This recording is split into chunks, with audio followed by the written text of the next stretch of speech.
Welcome to the Becks, a podcast that explores multimedia horror with hosts Becky and Sydney.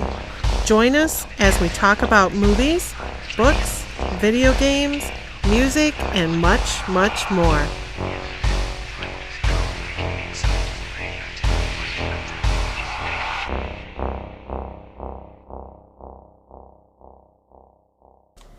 Thank you so much for joining us. My name is Sydney Rebecca. And I'm Rebecca Snow. And we're the Becks. Hi, again. Hello. Did you miss us for a week? We missed you. We haven't recorded in a few weeks because we recorded a couple episodes because Sydney went on vacation. And then she tried to die. Yeah, my immune system is that of a Victorian child with consumption. That's how it feels. Some days, yeah. Other times when I think she really should be getting sick because she was exposed to something, nothing. But if she goes on a trip or takes a long weekend, that's it. It's over. And so we're back. And it's October. It's spooky season. Ooh. So we're talking about some sequel movies this month. This was Sydney's idea. I thought it would be interesting to talk about popular franchises, but not like the OGs, like the really good ones. I thought we could talk about some more obscure ones. So this week we're doing Halloween.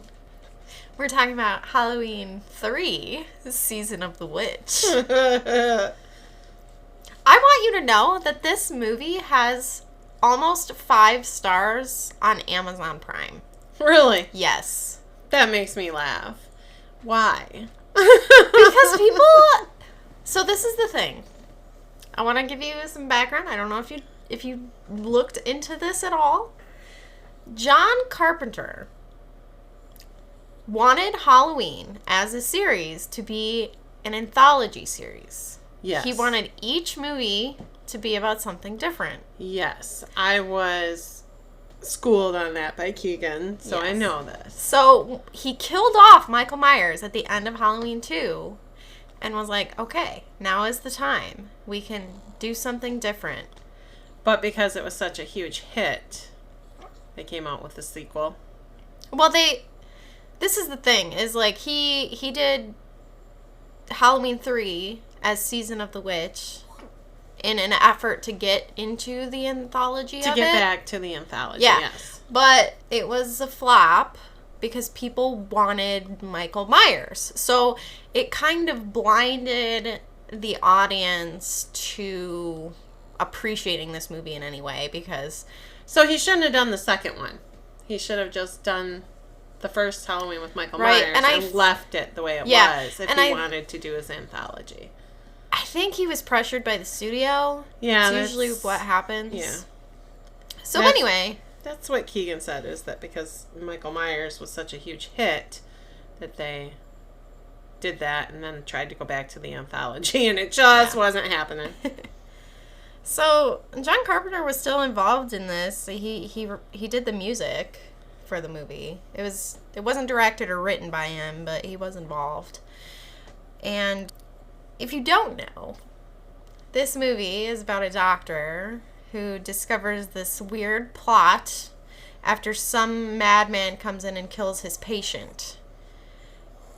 Yeah. And it all devolves into witchcraft and... So the opening scene of this movie is this old dude running through fields and woods and ends up in a junkyard. Or maybe it wasn't a junkyard. I don't know. Auto repair junkyard. It was a junkyard. It looked like a junkyard. Yeah. And the acting is really over the top. It is. So the old man gets stuck in the junkyard, and these guys pull in with this car, and he's hiding. He's hiding right in clear sight, so I don't know how he's hiding, but he's hiding. And these guys pull in the car, and he's trying to hide from him. And all of a sudden, one of those men in a suit, of course, is behind him. And starts to choke him. And the old man grabs a chain and pulls this car that's up on blocks off the blocks, and it rolls into the guy choking him, but misses the guy that's being choked. Well, he was on the ground. He was. But the tire still could have, at some point, something. But anyways, so that car smashes into the guy trying to choke the old man, and then into another car. And it squishes him. It dramatically squishes him. I had to laugh when the guy died because he just went like, he didn't gasp, folded over. Yeah, well, he threw his head up first. And it was over. He was done. Yeah. I laughed so hard. And I was watching it by myself at first, but then Keegan came home, so it got pretty funny as things went on. It's always better to watch movies like this with other people. Yeah. It's so different from, because the original Halloween movie is obviously a slasher horror. Mm-hmm. It's like a thriller. And this one is like a sci-fi horror because of it has magic, but it's also like, it's blended with technology and stuff. Yeah. So it kind of reminded me of Lawnmower Man a little bit. Oh, yeah. At times. 100%, yes. Oh, man. Too funny. It's yeah. So, the guy gets crushed. The old man, his name is Grimbridge.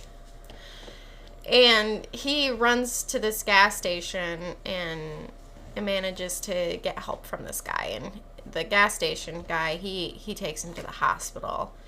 And he's like, I don't know what happened. He just collapsed. He has this, and the old man was clutching a latex Halloween mask. So I remember watching this when I was a kid. I don't know exactly how old I was. There's this jingle that plays multiple times. Oh, yeah. And this song woke me like a sleeper agent. Like, the feeling of dread I got from hearing this jingle, because I remember. So when I suggested this, the only thing I could remember from this movie was the kid's head rotting underneath the pumpkin mask with the bugs and everything like that. And I had forgotten about the jingle entirely. So, like, when it played the first time on the TV, I was like, ugh. Because that shit traumatized me as a kid. Yeah, the Silver Shamrock song is pretty disturbing. It's to the tune of London Bridges. And it says how many days there are until Halloween, and then it tells them that, like, it tells the kids that there's going to be something special on Halloween, essentially. So, obviously... And it always ends with Silver Shamrock. Yeah. And it's on every channel. No cable, so, like... And it's on radio advertisements. Yeah, it's everywhere you go. Yeah, it's everywhere. It's very persistent. And I think it's... I don't know how much of it is leftover trauma as a kid from hearing this, or, like, if it's genuinely unnerving. The song, It's pretty unnerving. Okay. Do you think it's just because of the atmosphere of the movie that it's in? No, I think if I had to hear that, it would drive me insane. It's like that BABYSHARK song. Because I'm not going to say it because it'll be stuck in everybody's head. Spell it again? BABYSHARK. Oh. My Lord! You know I have an audio processing disorder. I know you do, but that was really funny. It was really... Your face was just like, the fuck are you talking about? I don't know how to spell. So, Grimbridge is taken to the hospital, and this is where we meet our unlikely hero of the movie, Dr. Chalice. Oh, Dr. Chalice. This guy sucks. Dr. Chalice? Yes. He's not amazing? I hated him. Yeah. I don't know if it's because I'm a woman. I don't know if it's because... Do you smell weed? I can't really smell anything. It must be coming up from there. Maybe I do a little. I don't know. I don't like that. Are you gonna focus? Yes, I was reading that, but I'm sorry, the weed smell, I don't like it. Okay, anyways. So you hated Dr. Chalice. Why did you hate Dr. Chalice? Well, he's a shitty father. Yeah. Like, no wonder his wife divorced him. Yeah, for sure. Also, he's inappropriate with his staff. So, he's inappropriate with everybody. True. Basically, if you're a woman... He's a horny old man. He is. And, like, the other main character, Grimbridge's daughter, she's, like, half his age. Yeah. And he doesn't ask her how old she is until after they've already had sex. And she's trying to get more. That's what threw me. Like, they are in bed. They've already hooked up, which the way they hooked up was ridiculous because he's like, well, I can sleep in the car if you want me to, because they're in this little town where there's like a 6 o'clock curfew. Nobody can be on the streets.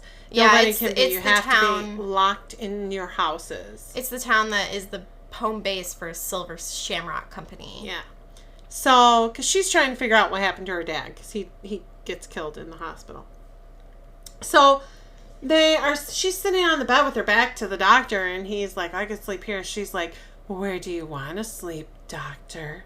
And he's like, well, that's a silly question. And then they start making out, and they have sex. And she is talking to him, and then rubbing his chest, and she leans over and tries to get more. She's kissing on him, and, you know. And he stops her at this point. They're naked and in bed and have already had sex once. Uh-huh. And he says to her, well, how old are you? So suddenly it matters. He's already been in it. It's, what do they call it on the internet? Post-nut clarity or whatever. And she's like, don't worry, I'm old enough. And he's like, okay, or whatever she said to him. But still, at that part, I was like, are you kidding me right now? That's so gross. Yeah. You didn't care 10 minutes ago, but now suddenly... I would have been, like, checking her ID, like, way before it got to that point. As anybody should. But also, maybe just don't be a weird, gross, predatory, creepy old man. Because she was, like, really upset about her dad. Like, he had just been killed at a hospital. And the person who did it blew themselves up. Yeah. And so there was, like... Person. Yeah, the cop that talked to her, her name is Ellie.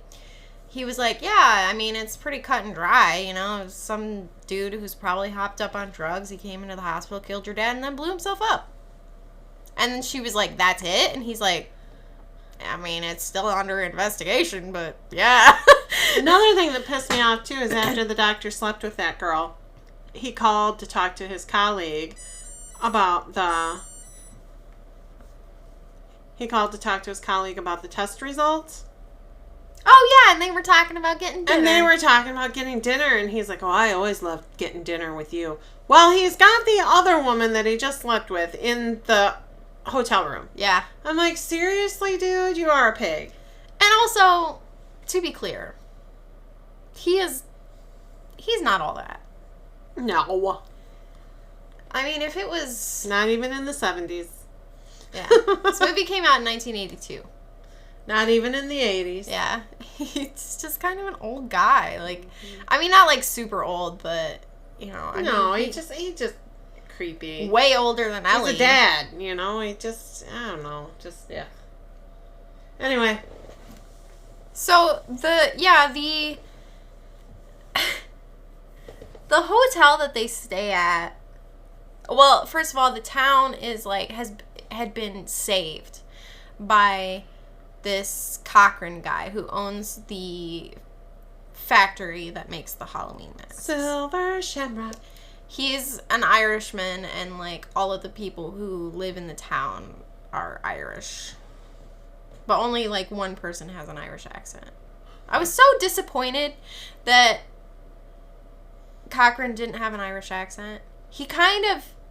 I don't know if he just couldn't do an Irish accent or if, like, the implication was that it had faded over the years. Because there's sometimes, like, later on in the movie, like, when he's monologuing at Palace, where he says a word and it's like, oh, that's almost an Irish accent. Like, come on, just give me a good Irish villain. Because, like, even in Sinners, when what's-his-face, he didn't always have an Irish accent, but there was a time when he was monologuing where he got, like, fully back into the Irish accent. Yeah. And, you know, I wanted more of that. Damn it.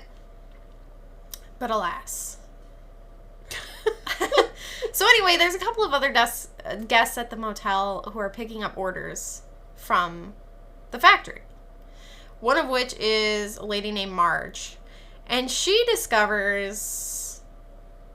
like this little...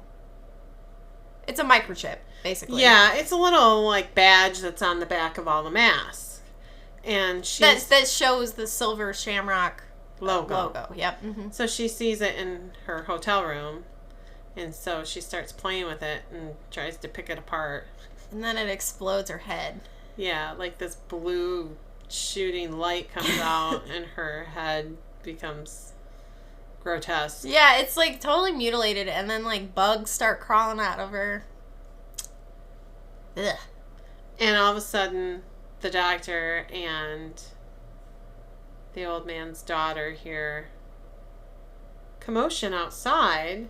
So they look out and they see all these guys in white lab coats standing there taking in a gurney. Yeah. Which I thought it was like just a straight up body bag at first. Yeah. But they imply that she was still alive. But they had her covered up. Yeah, like she was a body being taken away. Well, like, they're like, oh, she'll be just fine. Yeah. No worries. Said and it was the doctor's like, well, I'm a doctor. Where are you taking her?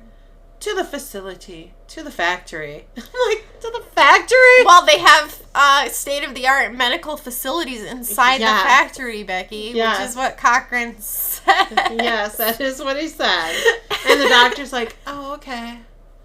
Huh. Well, I mean, he's not okay with it. Neither is Ellie. They weren't. They're there investigating the company because... so funny. Her dad had been there to pick up an order. And after that, they were able to confirm that he picked it up. After that is when he goes missing, and then he's found later running for his life and then murdered. So they think that something fishy is definitely going on, and they think it's at this point where they're really suspecting Cochran and the Silver Shamrock Company. For sure. But pretty much everybody around has good things only to say about the factory because it helped boost the town or whatever.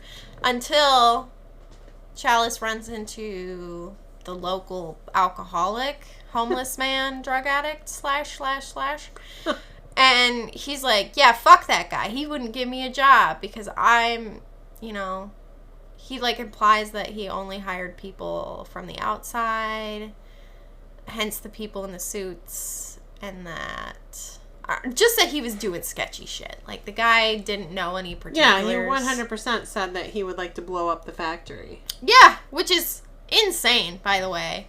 Like, valid. Not that we know that. I mean, we do, kind of. We know something weird's happening. But we watched Lay's head blow up. As a layperson, though, like, hearing that from that guy, I would have been like, you're a crazy man. Should I call the police? Yeah. Like, is this going to be on the morning news? See something, say something. So, the next morning, Chalice and Ellie go to the factory. They're going to tour it. And they're husband and wife. Oh, yeah, that's part of their cover. Mm-hmm. Which they could have easily just been girlfriend, boyfriend. I don't know why they, immediately jumped to marriage. Also, it makes him look even more like a creepy old man. Because he married somebody that's, like, half his age. I don't know. Lots of people date people that are much younger than they are. Okay, enough. I'm just saying. Yeah, he's kind of a creep. He's a creep because of the way he acts. He's not a creep because she's younger. He's a creep because of how he handled everything. Yeah. I'm going to stop you now and ask you how old you are.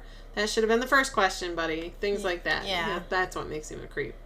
Which, by the way, the whole time that he's on this little jaunt into the countryside with this woman he just met, he's supposed to be with his son. He's supposed to be at home with his son and daughter. Like, it's his turn to have them, and he just keeps blowing them off and blowing them off and blowing them off. And his wife is getting increasingly more and more pissed off, to the point where, like, he tries calling her later to tell her to throw away the masks, and she basically tells him to go fuck himself and hangs up, which is so valid. Yeah. Like, fuck that guy. Yeah. Also, he's saying throw away the masks, which earlier, like, one of the first scenes we see in this movie is him buying masks for his children, but they're, like, really shitty. Like, they're not even good, clearly. And it was like a last minute thought, and it was right before Halloween, and there were no masks available. Both the kids had asked for the silver shamrock mask. Yep. And, well, Mom had already given them that. Yeah. So, anyway. So they run into some other guests at the same hotel, and it's this guy and his wife and kid, and his store had sold, like, the most masks. Yeah, so, he's the biggest salesman for the year. So he was specially invited to tour the company and lucky him, get some kickbacks or whatever, I guess. So they and this man invites Dr. Chalice and Ellie. He's like, oh, they're my friends, even though, again, they just met, which I guess was very nice of him. Yeah. Yeah. And it worked out because obviously Ellie and Chalice wanted to. But by this time, Ellie and Chalice, they were already given up. I mean, the people at the factory knew what they were there for. Yeah. They knew. There was no hiding it by this time. They thought they were hiding, but we knew behind the scenes, everybody knew who they were. Yeah, like they were being watched by when he called the lady about the explosion to see if they could identify any of the body, the phone he was being tapped. recorded. Yeah, there was a recording device on the desk. So they knew by the time they got there. So, which is, the homeless guy had told them he's probably watching.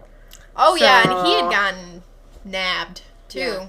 Like, almost immediately, because he was talking shit. Yeah. So, they come across this area in the plant that's, like, it says final processing or whatever, and Cochran won't let anybody in that. Even though the one guy kind of cajoles him, like, oh, even your best salesman can't go and see it, and he's like, no, trade secrets. We can't let you do that. And yeah. There's dangerous chemicals, which I'm like, okay, so you have children's mask, and there's dangerous, horrible chemicals in the finishing process. I had that thought, too. I'm like, hang on. What exactly am I... Because, like, they give the guy's son a free mask or whatever. It's it's the pumpkin one. And immediately, I was like, fuck, this is the kid. Yeah. So when they're leaving, Ellie and Chalice see a car. And Ellie realizes that it's her dad's. And when she goes to, like, investigate it and look closer, they get surrounded by men in suits, and they just kind of have to leave. Which, I'm sorry, at that point, I would not be staying another night. I would not be doing anything. I would be, like, in the car, gone. Well, she tried. They went straight to the hotel, and she said, I want to get out of here. And he's like, okay, you pack, I'll do this. And then she was gone. Yeah. And they even try to call the cops. Like, he goes into the office, but the lady recording says that the call can't be completed, which, fun little Easter egg, that's Jamie Lee Curtis's voice. Oh, is it? It is. Cool. Ellie gets kidnapped while they're trying to leave, basically. When he goes into the office to call, can't connect, whatever. He comes back, Ellie's gone, and he starts getting chased around. Well, he makes his way to the factory, because obviously that's where Ellie's going to be. Mm-hmm. He kind of breaks in, but he gets captured anyway. Speaking of what, like, the automaton lady. She was super creepy. She was really creepy. It was this old lady sitting in a chair, rocking, knitting. Yeah. And it was... I wonder, like, how much... Because obviously it's revealed later, because he, like, knocks her head off on accident. Yeah. That it's an android. But I wonder how much of, like, the initial shot and everything like that was actually just, like, a dummy, and how much of it, like... I wonder if they used an actual, like, human stand-in, you know what I'm saying? Because it looked pretty convincing. It did. It looked pretty humanoid. So, Chalice gets captured, and Cochrane kind of reveals the whole plan. He's gonna... The microchip contains a fragment. So, at the beginning of the movie... on the TV, it talks about how a piece of Stonehenge was fucking stolen. Absolutely. What the hell? Yeah. Well, this is going back to, like, the Druids and witchcraft and all that, you know, obviously. Okay. So, what I find to be really funny is that Cochrane has the piece of Stonehenge, obviously. He's using bits and pieces of it to put into the microchips to... ruin Halloween or whatever. He wants to kill everybody, which I'm super confused. He wants to kill all the children. Nobody knows why. He doesn't There's really... no motive he doesn't given. really say. Like, it's implied by himself that it's, like, the greatest practical joke ever. Yeah. Like, that's not a joke. That's not a practical joke. Practical jokes don't murder people. But... Absolutely insane. Well, what's funny, though, is, like, he's like, yeah, this is the missing piece of Stonehenge. And... You would be amazed at how we got it here. Yeah, you wouuld believe it. Yeah. Like, it's like... What? No, hang on. I want you to explain this, because Right. how the fuck did you do that? So, he... Like, the jingle. The jingle is gonna kill all these children. They're all gonna sit in front of the fucking TV on Halloween. So he's like, I just want you to see. So he's showing the salesman and his wife and his son. Yeah, they're in, like, a testing room. Yeah. And the wife's like, I don't like it here. She opens the curtains and it's just a steel wall. Yeah, She's it's like a fake I want room. to go now. And the son has to pee. And she's like, did they talk to you? Because he was supposed to get all these rewards. And he's like, no, it's really strange. They never really said when I would be getting all this. He said, he told me I didn't have to worry about next year. I don't understand. Yeah. Because there was never going to be a Halloween again. No. Which also doesn't make sense. No, the whole thing, there's weird, no motive, but... So... I mean, he can just be a psycho, I guess. Apparently. So he turns on the commercial for the little boy to watch. He's like, make sure you put your mask on before they went in the room. And so this commercial comes on and he's like running right up to the TV. TV. Yes. The TV. The kid's running right up to the TV to stare at it. And all of a sudden after the little jingle, you start seeing a flashing jack-o'-lantern. Yeah. And the kid's head completely melts away. It looks like a rotten pumpkin at the end. It does. And then there's bugs and snakes and yeah. And then the snakes come out and they bite the dad and because we're talking about like very venomous snakes. Yeah, well, obviously. Yeah. It can't be like so then the whole family's dead. They're all dead. Yeah. And Chalice is like, why? And then he never really says. No. Except that, haha, funny. Yeah. He talks about how, like, Samhain used to be a time when children and animals were sacrificed to the old gods. But he's sacrificing everybody. And that's what Ellie's dad had said when they found him and he was in the hospital. He's going to kill us all. He's going to kill us all. And they were like, who's going to kill us all? But again, it's like, okay, so you kill all the children in every country that celebrates Halloween.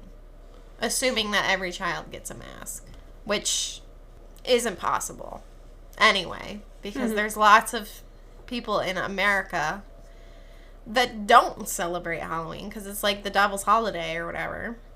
So it's just such a flawed plan.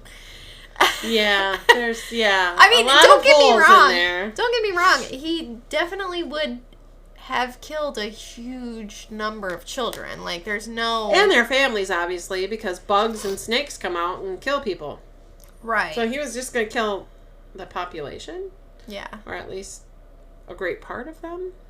So they take Chalice to this room, and they put a mask on him, and they're like, well, you're just gonna, like, it's gonna happen to you, too.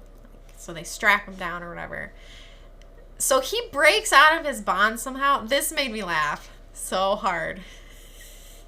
And he takes the mask and he throws it perfectly over the security. I died too. Keegan was home by then and was watching it with me. I'm like, oh yeah, it just goes right up there. When he can't, he's still tied. Yeah. So he like he's like a T-Rex, okay? Yeah. Little stubby arms because they're tied up. And he flings this mask and it goes right up and lands right on the security cam. Like perfectly. Yeah. Like you can, and it's like facing out. Yeah. So he's looking at the mask like it's on somebody's head.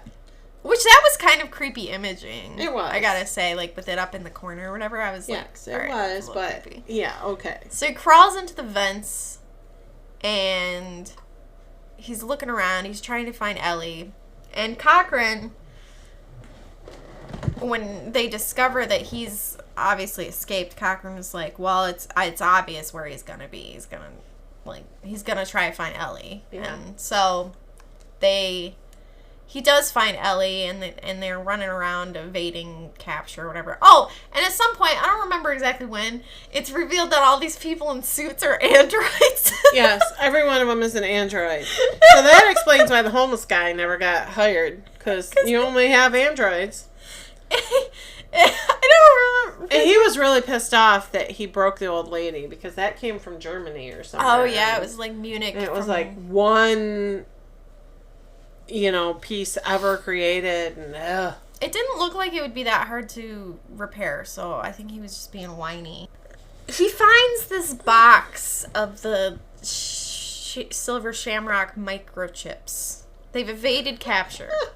Okay, so yeah, and how did you like that they evaded capture with the rack of masks? How they moved it right across the room in front of everybody. I was laughing so hard. Keegan and I were dying. That's some Scooby-Doo shit. Yeah. Yeah. It was 100% so Scooby-Doo I'm surprised they didn't have like the skedaddle like sound effect, So they go up into the scaffolding, and he pushed buttons, so like the sequence was starting. It was gonna play the Shamrock song. All the children were going to die. Around the lab first. Yes. And when he gets above into the scaffolding, he dumps it, and like the song activates them all, and they start like exploding, and everybody's dying. Except Cochran. He's the only one. The android people are dying. Yeah. Like they're shorting out. Yeah. And Cochran's fine, though. He avoids it, but he claps. He's like, oh, yes, very impressive. But at this point, I guess since the theme music is playing inside the same room as the Stonehenge piece, like, it starts, like, there's a circle of computers, and there's this glowing circle, and then the piece of Stonehenge is glowing, and two beams of light hit him, and it turns him into like a fucking paper mache man. Yeah. And he falls over and He just dies. is gone. He's just pulverized, gone. Poof. Oh my god. When it cut to like, okay, so it was him. His eyes and mouth were glowing or whatever. But then it's like, he turns into the paper mache man. That's another time when I was like laughing really hard. Yeah, it was something we laughed to. Keegan's like, and away he goes. What happened to him? He's just incinerated. Yep. Like, yeah. So they escape the facility. It's like blowing up. So this is my question. Is like, okay, why would, if it blew up, why would the mask still work? why would it still work? Because I don't know. I said the same thing. The implication is that the Stonehenge piece is destroyed, right? Exactly. And the sequence has been destroyed. And the computer programming is gone. At the root of the factory is gone. So how's that work? Mm-hmm. I guess it's the magic part of it. I don't know. Mm-hmm. The witchcraft. The witchcraft part of it. Because I guess you could argue, okay, not all of the Stonehenge piece is destroyed because it is in every mask. Truth. Look at us. Yeah. Solving shit. Yeah. Patching those plot holes. That's what we're doing. With paper mache. So they go to escape. They're driving away. And Ellie attacks him out of nowhere. Yeah, you just see her eyes like she goes dead. Like, you know something's about to happen. And so she attacks him. And apparently she's an android. But you don't know she's an android till he crashes the tree, or the car into a tree. And her arm gets ripped off and is still on the door, and the rest of her is outside. Yep. So she's only got one arm. So he gets out, and she attacks him with one arm. And is like super strong, because she's an android. And so he fights her. And he ends up, like, her head comes off. Yeah. So it's just her head and her torso and her one arm, right? That's it. And then her body just attacks him. Well, first the arm attacks him. The arm, yeah. The arm that was in the car. He gets back in the car, and that freaking arm attacks him. This goes on for a really long time. And then you think it's over, and he gets out, and her body attacks him. It is way too long, and absolutely ridiculous. I was dying. He's like, wait till you see the end. He's laughing the whole time. And then this happens, and he's like, oh, just wait. It's not over yet. I'm like, what could possibly? And then her body attacks him. Yeah. And then he doesn't get back in the car. He's like, screw this. One too many tries. Yeah. He runs down the road. Yep. And he goes to that same gas station where that poor man is working again. Mm-hmm. I was waiting for the head, though, to drag itself by her teeth to attack him. Oh, that would have been gnarly. Something like that happens in The Thing, doesn't it? Which is another John Carpenter movie. Well, maybe. Something like that happens, I swear to God. I love The Thing. That's one of my favorite movies. But anyway, so he gets into the gas station. He's calling TV networks. Yes. And he's telling them, take it off the air. You have to stop running the commercials. Everybody's gonna die. And they're like, man, I can't believe that they listen to him. I know. That's the craziest part for me. And maybe one of the most unbelievable. You know the Silver Shamrock. The Silver Shamrock paid a big old chunk of change to have that run on there. And then you just have this crazy man call. Yeah. And it's like, people are going to die. So it gets turned off for like two of the channels. Of the 3. Yeah. But the movie ends with him being like, turn it off, turn it off. The third one's still up, turn it off. And that's it. And that's it. You don't know if everybody ended up with mushy heads. Yeah. And snakes and bugs. Did they turn it off in time? Who knows? I don't know. It was a ridiculous movie. Entertaining, though. Entertaining, I will give it that. And this is the thing, too, is I feel like this movie would be well beloved as, like, a so bad it's good movie if it didn't have the attachment to the Michael Myers series. It is ridiculous that they gave it a Halloween name and every other movie is Michael Myers. Yeah. I just wish they'd have done something else there. Because you're like, okay, Michael Myers was in it. True. He was. There was a TV ad for the movie. Yeah. So even had the theme song. They paid homage to that, so there you go. But I don't know. I think if this movie was just called Season of the Witch and it was like marketed like, oh, brought to you by the same people who brought you Halloween and Michael Myers, without the expectation that it was like a Michael Myers movie. Since they did so many Halloween movies that are all Michael Myers movies, and then you throw in just this one that has the name, it's yeah, I understand. Because now, over 20 years after it came out, people are being like, yeah, this movie is a lot of fun. It didn't deserve the hate it got. This deserved something. I just don't know what. It was, yeah. I laughed at a lot of it. I was like, what in the world is happening right now? So my other question is, how did he make an Ellie robot so quickly? And what did he do with Ellie? Yeah. I mean, she's obviously she died. Everything exploded. But, yeah. Unless, I don't know. Had he been making the Ellie robot from the minute they came into the town? Maybe. Yeah. Well, but that was only a day. This kind of makes me think of Stranger Things a little bit, because you remember when they found Will's body in season 1, but it wasn't. It was a dummy. Yes. But it's like, it's a convincing dummy because Jonathan thought that it was Will. Yeah. Maybe it was because... So how did they do it? Maybe how that was did they the magic. Again, the witchcraft. In Stranger Things. Oh, that I don't... Well, there was a lot of weird shit going on in Stranger Things, so yeah. True. Who knows what they did there? But it's just one of those things. It's like, okay, how do you have this realistic dummy/android of a person? It's been like 2 hours. Yeah. Literally, they were only there a day, 24 hours. Yeah. And they had this whole android and disposed of the real woman. Cool. Yep. It's pretty... No idea. Pretty rough. Yeah. So yeah, that's Season of the Witch. Happy Halloween.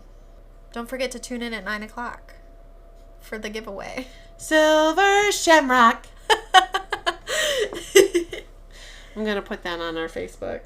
So what sequel should we do next?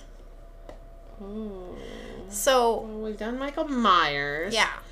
So we have to do Freddy or Jason. Yeah. I mean, we have to. Those obviously are our 3 big ones. Yes.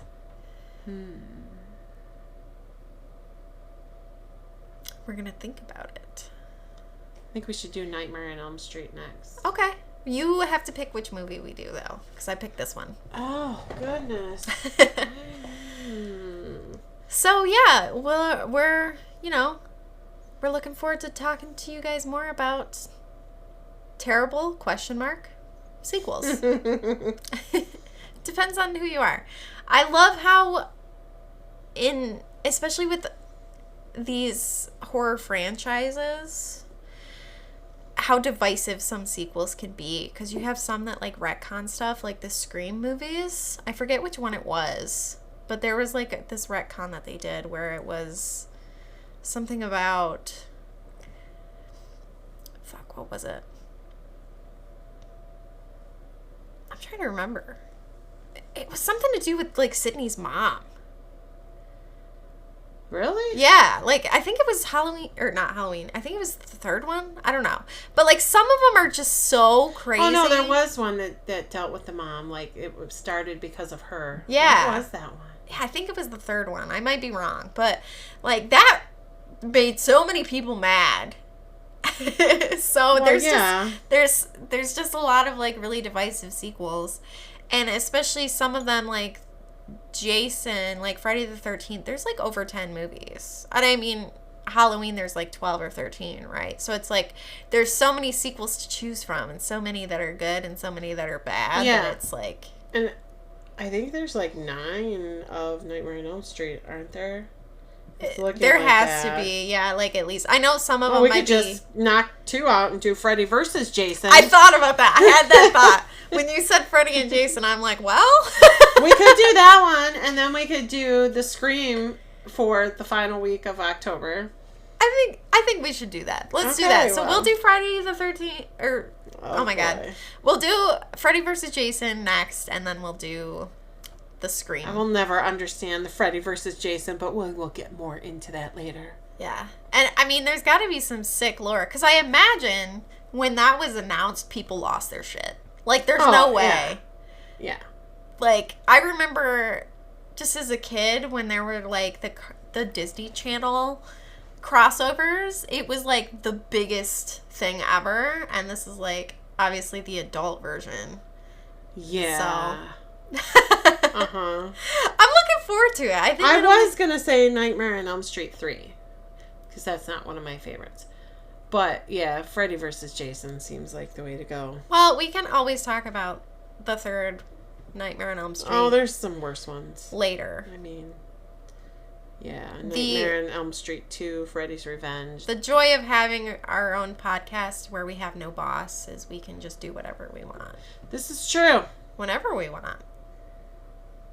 So, thank you so much for joining us again.